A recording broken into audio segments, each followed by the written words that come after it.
So I have been a big fan of Taylor Swift, a big fan of her music. I was so excited for this new album, and I personally was not a fan of it. It has some moments that are good, it has some moments that are catchy, but overall it felt disappointing.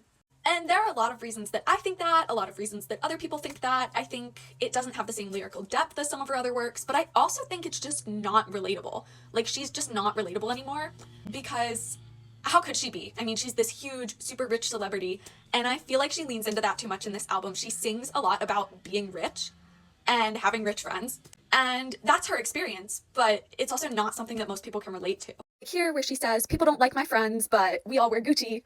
Or where she's saying, I'm super rich, but you know, I'd love to have a nice man, but not actually more than all my, what is it, Cartier? Like, girl, most of us haven't even seen Cartier.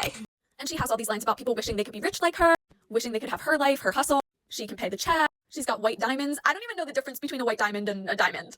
I also don't know who she's talking about in her song Cancelled, so maybe that's why I didn't get it, but the whole thing of like, my friends are canceled, nobody likes my friends, and that's okay because we're rich, comes off a little weird. Like, so I feel like her writing style in this album, a lot of it is not relatable to most people, and I'm a little surprised to see that from Taylor Swift because she has been good at that before. Like, in the song I Can Do It With a Broken Heart, she was writing about being a celebrity and having all this pressure on her, but she wrote about the feeling in a way that's relatable to a lot of people because a lot of people can relate to being heartbroken and struggling, but still going to their job, still giving things their all, still being successful, and that's kind of empowering. Like, she's written about emotions that we all can relate to in a relatable way, even though she has a different experience.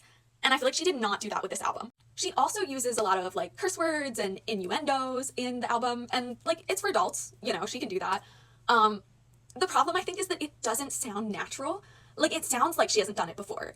She says these things like she is a kid discovering curse words for the first time. Like, they don't quite fit in with the music. It doesn't sound natural to me. It sounds kind of weird. I don't think she pulls off making a dirty joke. So I also found that to kind of take away from the album because you're listening to it and it sounds kind of weird. And there's a lot of people who don't care for that, or a lot of parents and their kids who aren't going to be listening to that, which if it's for adults, it's for adults, but that's pushing away another big part of her fan base.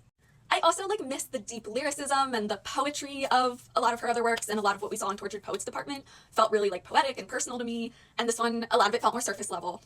But if you enjoyed it, that's awesome. I'm all for people enjoying things. It's just not my cup of tea. But feel free to let me know what you guys think in the comments.